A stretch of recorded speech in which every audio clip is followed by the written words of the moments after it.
మీ ఎలాంటి వ్యాపార ప్రకటనలకైనా వెంటనే మా ఛానల్ సంప్రదించండి. అందరికి నమస్కారం, నేను శిరీష. ముందుగా అందరికీ శ్రీ పరాభావనామ సంవత్సర ఉగాది శుభాకాంక్షలు. ప్రస్తుతం మనతో పాటు ఉన్నారు tarot card reader, crystal healer Sreeja గారు. అక్కతో మాట్లాడతాం. నమస్తే అక్క. నమస్తే శిరీష. అక్క, విశేషంగా మీకు కూడా ఉగాది శుభాకాంక్షలు. Thank you so much. అక్క, విశేషంగా మరి ఉగాది నుంచి చూసుకుంటే వృషభ రాశి వారికి ఈ సంవత్సరం ఎలా ఉండబోతుందంటారు? ఎలాంటి జాగ్రత్తలు తీసుకుంటే బాగుంటుందంటారు ఇయర్లో? ముందుగా అందరికీ ఉగాది శుభాకాంక్షలు. ఈ ఉగాదితో మీ లైఫ్లో ఉన్న ప్రాబ్లమ్స్ అన్నీ క్లియర్ అయ్యి మీకు ఏదైతే విష్ ఏదైతే ఉందో అది ఫుల్ఫిల్ అవ్వాలని మనస్ఫూర్తిగా కోరుకుంటూ thank you so much. Sirisha, ఓవరాల్గా చూసుకుంటే ఈ ఇయర్ వీళ్ళు కొంచెం మెంటల్గా స్ట్రాంగ్గా ఉండాలి, చాలా స్ట్రాంగ్గా ఉండాలి. ఎందుకంటే ఎక్కువ ఎమోషన్కి సంబంధించిన కార్డ్స్ మాత్రమే ఇక్కడ మనకి ఎక్కువ ఉన్నాయన్నమాట. సో నెగిటివ్ అని కాదు, కానీ వీళ్ళు ఏంటంటే మనుషులు ఎవరైతే వాళ్ళతో పాటు ఉన్నారో, అది ఫ్రెండ్స్ కావచ్చు, ఫ్యామిలీ కావచ్చు, ఆఫీస్ కొలీగ్స్ కావచ్చు, ఎవరైనా సరే లైఫ్లో మనతో ఉన్న వాళ్ళ గురించి కాకుండా వేరే వాళ్ళ గురించి ఎక్కువ ఆలోచిస్తూ ఉంటారు. అంటే అది లవ్ అని చెప్పలేము, ఫ్రెండ్షిప్ అని చెప్పలేము, ఎందుకో ఏదో కోల్పోయాము, ఏదో నాకు ఇది కాదు, నాకు ఇంకా ఏదో కావాలి అని ఒక డిస్సాటిస్ఫైడ్ అనమాట. తన చుట్టూ ఎంతమంది మంచి మనుషుల మధ్యలో ఉన్నా సరే, తనకు నచ్చిన మనుషులతో ఉన్నా సరే, తనని ఇష్టపడే మనుషుల మధ్యలో ఉన్నా సరే, ఇంకా ఏదో మిస్ అవుతున్నాను, నాకు ఇంకేదో కావాలి అనే ఆలోచనలతోనే ఎక్కువ ఉంటారు యాక్చువల్గా. సో అలాగే తనని ఇష్టపడే వాళ్ళని కూడా కాదని చెప్పి ఇంకా ఏదో ఆలోచిస్తూ ఉంటారు. ఫర్ ఎగ్జాంపుల్ ఒక సిచ్యువేషన్ తీసుకుంటే కనుక తనకి ఏదైనా లవ్ ప్రపోజల్స్ ఉండొచ్చు, మ్యారేజ్ ప్రపోజల్స్ ఉండొచ్చు. ఈ ప్రపోజ్ చేసిన వాళ్ళు హై ప్రొఫైలే ఉండొచ్చు. అంటే తను ఇది వద్దు అనుకోవడానికి తనకి రీజన్ ఉండదు, ఇటు వీళ్ళని యాక్సెప్ట్ చేయరు. లైఫ్లో ఇంకేదో కావాలి, బెటర్ ఆప్షన్ అని వేరే వ్యక్తి కోసమో లేకపోతే ఇంకేదో కావాలని చెప్పి ఉన్న ఆప్షన్ని పట్టించుకోకుండా, అంటే ఉన్న మనుషుల్ని పట్టించుకోకుండా అది ఓన్లీ ఒక లవ్ అని చెప్పలేము యాక్చువల్గా. తన ఆఫీస్లో కావచ్చు, బిజినెస్లో కావచ్చు, ఉన్న ఆపర్చునిటీస్ లేదా చేసే జాబ్ ఏదైతే ఉందో అది మంచి శాలరీ అయినా, మంచి కంపెనీ అయినా ఇంకా డిస్సాటిస్ఫాక్షన్. అంటే కంపారిజన్స్ కూడా ఉండొచ్చు, ఒక రీజన్ కంపారిజన్ కూడా అవ్వచ్చు. ఎందుకంటే తన ఫ్రెండ్స్ కావచ్చు, ఇంకొక కొలీగ్స్ కావచ్చు, నేను ఇంత హార్డ్ వర్క్ చేస్తున్నా, నాకు ఇంత టాలెంట్ ఉంది, నాకు ఇంత ఎక్స్పీరియన్స్ ఉంది, మేబీ ఐ డిజర్వ్ మోర్ అని చెప్పే ఒక ఆలోచన ఏదైతే ఉంటుందో దానివల్ల కూడా ఇది ఎంత మంచి కంపెనీ అయినా, ఎంత మంచి శాలరీ అయినా ఐ వాంట్ మోర్. ప్రతి విషయంలో ఉన్నదాంతో అంటే అడ్జస్ట్ అవ్వాలని కాదు, ఉన్నది మంచి క్వాలిటీ లైఫ్ అయినా సరే ఐ నీడ్ మోర్, ఇది కాదేమో, ఐ డిజర్వ్ మోర్. సో దీనిలోనే అది ఒక పర్సన్ అని కాదు, లవ్ అని కాదు, సిచ్యువేషన్ అని కాదు, మనీ అని కాదు, జాబ్ అని కాదు, బిజినెస్ అని కాదు, అన్ని విషయాల్లో కూడా ఈ ఇయర్ అంతా వీళ్ళ మైండ్ సెట్ ఎలా ఉంటుందంటే దే నీడ్ మోర్ అలా ఉంటుంది అనమాట. మరి స్టూడెంట్స్కి ఎలా ఉంటుందంటారు? మెంటల్ ప్రెషర్ తగ్గించుకుంటే చాలా మంచిది. మేబీ వాళ్ళు ఎడ్యుకేషన్ పరంగా ఉన్న ఆ ఒత్తిడి కావచ్చు, పేరెంట్స్ నుంచి వచ్చే ఒత్తిడి కావచ్చు, ఉన్న సిలబస్ని కవర్ చేయలేకపోయిన టెన్షన్, స్ట్రెస్ అది కావచ్చు, అది కొంచెం వీళ్ళని బాగా డిస్టర్బ్ చేసే అవకాశం అయితే ఉంది. కాబట్టి టెన్షన్ కంటే కూడా, బై హార్ట్ చేయడం కంటే కూడా వచ్చిన దాన్ని అట్లీస్ట్ బాగా ప్రజెంట్ చేయగలిగితే టెన్షన్ లేకుండా ఒక రీచ్కి రేంజ్ అయ్యే అవకాశం అయితే ఉంది. భయపడాల్సిన అవసరం లేదు, కానీ మెంటల్గా ఎందుకు ఎక్కువ చాలా టెన్షన్ తీసుకుంటారు, అంటే ఒత్తిడికి బాగా గురవుతారు. దాన్ని కొంచెం పక్కన పెట్టేస్తే బెటర్. మరి జాబ్ పరంగా ఎలా ఉంటుందంటారు వీరికి కెరియర్ పరంగా చూసుకుంటే జాబ్ చేంజ్ కావచ్చు, కెరియర్ చేంజ్ కావచ్చు, అంటే ఒక షిఫ్ట్, లైఫ్లో ఒక షిఫ్ట్ కావాలి, ఒక చేంజ్ కావాలి, ఒక బెటర్మెంట్ కావాలి అనుకునే వాళ్ళకి అనుకూలంగానే ఉంది. కానీ ఫినాన్షియల్గా చూసుకుంటే అన్నెసెసరీ ఖర్చులు పెరిగే అవకాశం అయితే కనిపిస్తుంది. అంటే ఫర్ ఎగ్జాంపుల్ చిన్న హెల్త్ ప్రాబ్లమ్స్ నెగ్లెక్ట్ చేయడం, అవి పెద్దవడం, వాటికి సంబంధించి మెడికల్ ఎక్స్పెన్సెస్ అనేది కొన్ని చోట్ల ఇన్సూరెన్స్ కూడా కవర్ అవ్వక డబ్బులు హెల్త్ పరంగా ఎక్కువ ఖర్చు చేస్తారు.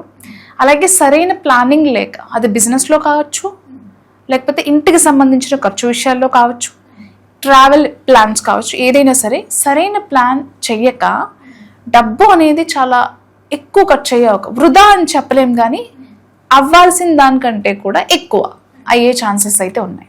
మరి ఎవరికైతే మ్యారేజ్ కాలేదో ఈ రాశి వారికి, మరి మ్యారేజెస్ ట్రై చేస్తున్న వారికి అయ్యే ఛాన్సెస్ ఉన్నాయి అంటారా? ఈ ఇయర్లో లవ్ మ్యారేజ్, అరేంజ్డ్ మ్యారేజ్, అలాగే ఎంగేజ్మెంట్ చేసుకున్న తర్వాత కూడా చాలామంది కొంచెం గ్యాప్ తీసుకుంటున్నారు ఈ మధ్యకాలంలో. సో అలాంటి వాళ్ళు కూడా ఈ ఇయర్లో పెళ్ళికి సంబంధించి డెసిషన్స్ తీసుకుంటారు. మరీ ముఖ్యంగా లవ్ మ్యారేజ్కి సంబంధించి చాలా అనుకూలంగా ఉంది. అలాగే ఎవరైతే మ్యారేజ్ ప్రపోజల్స్, అంటే ఏదైనా మంచి ప్రపోజల్ వస్తే చేసుకుందాం అరేంజ్డ్ మ్యారేజ్లో కూడా అని వెయిట్ చేసే వాళ్ళకు కూడా యాక్చువల్గా సిచ్యువేషన్స్ అనేవి చాలా అనుకూలంగా ఉన్నాయి. కానీ ఇక్కడ ఒకటి విషయం చెప్పాలి ఏంటంటే, ఇక్కడ కూడా వచ్చిన సంబంధాల కంటే కూడా మేబీ ఇంకా మంచి సంబంధాలు వస్తాయి, ఇంకా బెటర్ ఆప్షన్స్ వస్తాయి అని చెప్పి ఇక్కడ కూడా అంటే ఎక్కువ ఏదో సంథింగ్ దాని గురించి ఎక్కువ ఆలోచిస్తాం. అంటే వచ్చిన దాన్ని మిస్ అయ్యే ఛాన్సెస్ అయితే ఉన్నాయి. అంటే వచ్చిన మంచి అవకాశాలు, మంచి సంబంధాలను కూడా వదులుకునే అవకాశం అయితే ఉంది. ఇంకా ఏదో కావాలి అనే ఆలోచనలో ఉన్న ఆప్షన్స్ అన్నిటినీ కూడా కాదనుకునే ఛాన్సెస్ ఎక్కువ ఉన్నాయి. అంటే ఈ మైండ్ సెట్ ఉన్న వాళ్ళ గురించి మాట్లాడుతున్నాను. అండ్ ఇయర్లో మాత్రం ఖచ్చితంగా ఎవరైనా చాలా ఇయర్స్ నుంచి మ్యారేజ్ అవ్వలేదు, అంటే రెగ్యులర్గా ఎవ్రీ ఇయర్ పెళ్ళిళ్ళకి సంబంధించిన ప్రతి రాశిలో ఇవి కామన్, కానీ కొంతమందికి చాలా లేట్గా అవుతూ ఉంటాయి పెళ్ళిళ్ళు. అంటే గట్టిగా చెప్పాలంటే ఇది ఒక జీవిత ధ్యేయం అంటారు కదా, ఎన్నో సంవత్సరాల నుంచి చూస్తున్నా కానీ పెళ్ళి అవ్వట్లేదు అనుకునే వాళ్ళకి ఖచ్చితంగా ఈ ఇయర్లో పెళ్ళి జరుగుతుంది. అలాగే ప్రెగ్నెన్సీ కోసం వెయిట్ చేసేవాళ్ళు, పెళ్ళైన కపుల్స్ ఎవరైతే ఉన్నారో ప్రెగ్నెన్సీకి సంబంధించిన ఖచ్చితంగా ఆ గుడ్ న్యూస్ అయితే వింటారు. అదే కాకుండా స్పిరిచువల్గా ఎవరైనా తన కెరియర్ని స్టార్ట్ చేయాలి అని అనుకుంటే, తను ఒక యోగా మాస్టర్గా, యోగా స్పిరిచువల్ అని చెప్పలేము కానీ తనకి తనుగా ఒక యోగా కావచ్చు, మెడిటేషన్ కావచ్చు, అంటే తను ఒక గురువుగా ఎదగడానికి, ఒక టీచర్గా. సో యోగా, మెడిటేషన్ కావచ్చు, జ్యోతిష్యం కావచ్చు, న్యూమరాలజీ కావచ్చు, ఇలా స్పిరిచువల్ మొడాలిటీస్కి సంబంధించిన ఏదైనా ఒక కోర్స్ నేర్చుకొని యాజ్ ఏ హీలర్గా కావచ్చు, యోగా ఇన్స్ట్రక్టర్గా కావచ్చు, మెడిటేషన్ ప్రాక్టీషనర్గా కావచ్చు, వాళ్ళ లైఫ్ని అనేది స్టార్ట్ చేసే అవకాశం అయితే కనిపిస్తుంది. అది మరీ ముఖ్యంగా విమెన్స్ ఈ కోర్సెస్కి అనేది బాగా అట్రాక్ట్ అవుతూ ఉంటారు. చాలా రోజులుగా ఇది బర్డన్గా ఉంది మా లైఫ్లో అనుకున్న పనులు ఏవైతే ఉన్నాయో అవి కూడా క్లియర్ చేయగలుగుతారు. కొంచెం భారం అయినప్పటికీ కూడా ఖచ్చితంగా దాన్ని ఫినిష్ చేస్తారు. మరి ఫ్యామిలీ ఎన్విరాన్మెంట్ ఎలా ఉంటుందంటే? ఫ్యామిలీ ఎన్విరాన్మెంట్ చాలా బాగుంటుంది. అగైన్ ఏదో కోల్పోయాము, ఏదో చుట్టూ మనకు నచ్చిన వాళ్ళు, మన ఫ్యామిలీ మెంబర్స్ చాలామంది ఉంటారు, కానీ వీళ్ళ మైండ్ అంటే బాడీ మాత్రం ఇక్కడ ఉంటుంది, మైండ్ అంతా ఎక్కడో రొటేట్ అవుతూ ఉంటుంది. సో అలాంటి సిచ్యువేషన్స్ ఉన్నాయి. బట్ మ్యారీడ్ కపుల్ మధ్య చూస్తే మాత్రం ఖచ్చితంగా వాళ్ళ మధ్యలో ఉన్న డిస్టర్బెన్స్ని వాళ్ళే సాల్వ్ చేసుకోగలిగితే బాగుంటుంది. అంటే ఎక్కడో ఇద్దరి మధ్యలో ఆ ఓపెన్నెస్ లేదు, ఆ ఫ్రీడమ్ లేదు, ఆ మిస్అండర్స్టాండింగ్స్ ఇంకా ఆ డిస్టర్బెన్స్ అనేది ఇంకా ఎక్కువ అవుతుంది అనే కొంతమందికి ఆ సిచ్యువేషన్స్ కూడా ఉన్నాయి.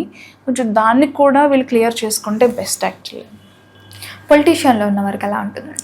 పొలిటికల్గా చూసుకుంటే ఎవరికైనా కోర్ట్ కేసెస్ ఉన్న పొలిటీషియన్స్లో ఎవరికైనా కొన్ని కోర్ట్ కేసెస్ అనేవి ఇబ్బంది పెడతా ఉంటాయి చాలామంది.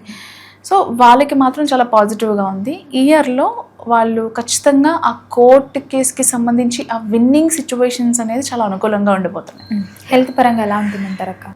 స్పైన్కి సంబంధించి, అలాగే లివర్, కిడ్నీ ఈ ఇంటర్నల్గా కూడా చాలా కేర్ తీసుకోవాలి. ఆల్కహాల్ ఎక్కువ తీసుకునే వాళ్ళు, స్మోకింగ్ ఎక్కువ చేసేవాళ్ళు, టైంకి సరిగా ఫుడ్ తీసుకోలేని వాళ్ళు, నిద్రపోలేని వాళ్ళు, ఈ ప్యాటర్న్స్ మీద చాలా ఫోకస్ అనేది ఇంపార్టెంట్. లేకుంటే కొన్ని ప్రాబ్లమ్స్ వచ్చే అవకాశం ఉంది, కాబట్టి దాని మీద ఎక్కువ కాన్సన్ట్రేట్ చేయండి. సో వృషభ రాశికి సంబంధించి వీళ్ళకి సొల్యూషన్ ఏంటంటే ఏమీ లేదు. వీళ్ళు ఫారెస్ట్ ఏరియాస్ అక్కడ ఎక్కడైనా మంచి, అంటే చాలా చోట్ల మనకి ఇప్పుడు టూరిజం బాగా పెరిగింది కాబట్టి ఫారెస్ట్లో కూడా కొన్ని క్యాంప్స్, అలాగే కొన్ని ట్రిప్స్కి సంబంధించి ప్లాన్స్ కానీ చాలా మనకి అవైలబుల్ ఉన్నాయి. అలాంటి ప్లేస్లో వెళ్ళి టైం స్పెండ్ చేయటం వల్ల మైండ్లో ఉన్న నెగిటివ్ థాట్స్, ఈ లోన్లీనెస్, ఇంకా ఏదో మిస్ అవుతున్నాను అనే ఫీలింగ్స్ నుంచి వీళ్ళు బయటపడటమే కాకుండా కొత్త ఎనర్జీస్ని బాడీ అడాప్ట్ చేసుకునే అవకాశం కూడా ఉంది. కాబట్టి లైఫ్లో ఒక షిఫ్ట్ కోసం వెయిట్ చేసే వాళ్ళకి ఇది అద్భుతమైన రెమెడీ. సో ఫారెస్ట్లో కుదిరినంత వరకు ట్రెక్కింగ్స్కి కానీ ఫారెన్లో కాదు ఫారెస్ట్లో ఎక్కువ టైం ఫారెస్ట్లో టైం స్పెండ్ చేయడం, కుదిరినప్పుడు ఫ్రెండ్స్తో ఫ్యామిలీని తీసుకుని వెళ్ళటం చాలా ఇంపార్టెంట్. ఫైనాన్షియల్గా ఎలా ఉంటుందంటారు మరి? అన్నెసరీ ఖర్చులు ముందు చెప్పుకున్నాం కదా, అన్నెసరీగా కొన్ని ఖర్చులు అన్నీ వస్తాయి. దాన్ని అంటే ప్రాపర్ ప్లానింగ్తో ఉన్నట్లయితే పెద్ద ప్రాబ్లం కాదు. ప్లానింగ్ లేకపోయినా చిన్న హెల్త్ ఇష్యూనే కదా, ఒక టాబ్లెట్ వేసుకుంటే తగ్గిపోద్ది అని నెగ్లెక్ట్ చేయడం లాంటివి మాత్రం చేస్తే అవే ఎక్కువ డబ్బును ఖర్చు పెట్టిస్తాయి. ఓవరాల్గా ఈ ఇయర్లో వృషభ రాశి వారికి ఎలా ఉండబోతుంది, ఎలాంటి జాగ్రత్త తీసుకోవాలి తెలియజేసినందుకు ధన్యవాదాలు. Thank you.